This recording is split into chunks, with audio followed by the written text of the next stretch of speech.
আমার এই লাইভটা যারা যারা দেখবেন সবাই সমস্ত মিডিয়ায় এই লাইভটাকে পোস্ট করবেন আর লাইক দিবেন, শেয়ার করবেন। আমি একজন বুদ্ধি প্রতিবন্ধী মাঝারি। গত 6 তারিখ এই মাসের 6 তারিখ সেপ্টেম্বর কালসি রাত 10টা থেকে 11:30টার দিকে আমার গাড়িটা ছিনতাই করে নিয়ে গেছে। পরে আমি রাইতে জিটি করতে চাইছিলাম, যদি রাইতে জিটি করতাম, যদি আল্লাহ তাআলার হুকুম থাকতো তাহলে আমি গাড়িটা পাইতাম মনে হয়। কিন্তু আমার একজন সহকর্মী নিয়ে গেছি বউবাজার এখান থেকে যাবো, তারপর আমি যাইতে পারি নাই। না যেতে পারলে তারপরে আমি যে সকালে যাই, পরে সকালে কি পরে সকালে যাই থানায় জিটি করছি। জিটি করার পরে আগে আমি থানার জিটি করবো যাওয়ার আগে আমি ওই চুর যে গ্যারেজ থেকে গাড়ি নিয়ে চালাইতো ওই গ্যারেজ থেকে একটা মোবাইল নাম্বার নিছি। মোবাইল নাম্বার নিয়ে পরে পল্লবী থানা, প্রথমে যে গেছিলাম যে কালসি এই বাসনটেক থানায় আমার জিটিটা নেয় নাই, যে জায়গায় গাড়ি আছে ওই জায়গায় জিটি করতে হবে। তারপরে আমি ওই জায়গায় জিটি করছি, পল্লবী থানায় জিটি করছি ওই ছেলের ওই চোরের মোবাইল নাম্বার নিয়ে। তারপরে ওইখান থেকে যখন আসি 3 সেট বাসনটেক 3 সেট একটা অটো ঠিক করে এই জায়গায় আমার এক কাকা বলছে তুমি সেনাবাহিনীর কাছে যাও। ওনার মোবাইল নাম্বার দিয়ে আমি 3:30টার সময় ফোন দিছি, ওই চোরের ফোন নাম্বার বন্ধ ছিল।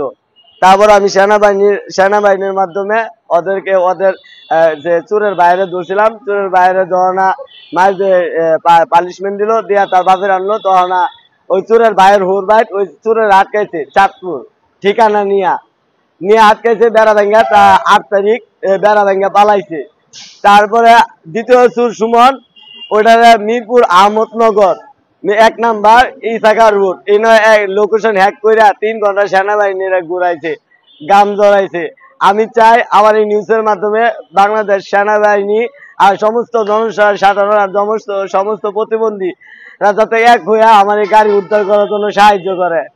আমার চিন্তাই হয়েছে, প্রথমে আমার কি জানি খাওয়াইছে সিগারেটের সাথে, খাওয়ানোর পরে আমার গলা টিটি মাইরা ধরছে। প্রথমবার টিটি দিছে 5 মিনিট ধরে রাখছে, আমার মাথা ঘুরেছে। আর যখন মায়ের গর্ভে সন্তান থাকলে যেরকম এরকম লাগছে, পরে গাড়ি টান দিতে পারে নাই। দ্বিতীয়বার একই অবস্থা, পঞ্চমবার যখন গাড়ি টান দিতে তখন আমার ওখানে ফালাই দিয়ে আয়া পড়ছে, আমার মার্ডার করতে চেষ্টা করছিল। না রাস্তায় যা বাসুদেব থানার গাড়ি চালা ওইটা পরে ছিনতাইকারী নাম, বাপের নাম হচ্ছে হক মিয়া, ছোট ভাইয়ের নাম হচ্ছে মোহাম্মদ আলী বাবু ডাকনাম, আর ছিনতাইকারীর নাম হচ্ছে হৃদয়, আর যেটা আসছিল এটার নাম হচ্ছে লগে যেটা আসছিল এটা হচ্ছে কাউস এই সুমন।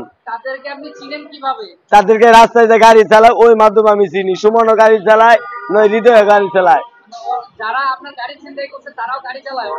জি বাসনটেক লাইনে গাড়ি চালায়। আর আমার মাধ্যমে বাংলাদেশ সেনাবাহিনী বাসনটেকে চাঁদা বন্ধ হয়েছিল। আর আমি বাংলাদেশ বিমান বাহিনীতে 2013 সালে সার্জেন্ট মেজর 1 বছর কাজ করছি। আমার মাথার ব্রেন একটু সমস্যা। আপনি যাদেরকে চেনেন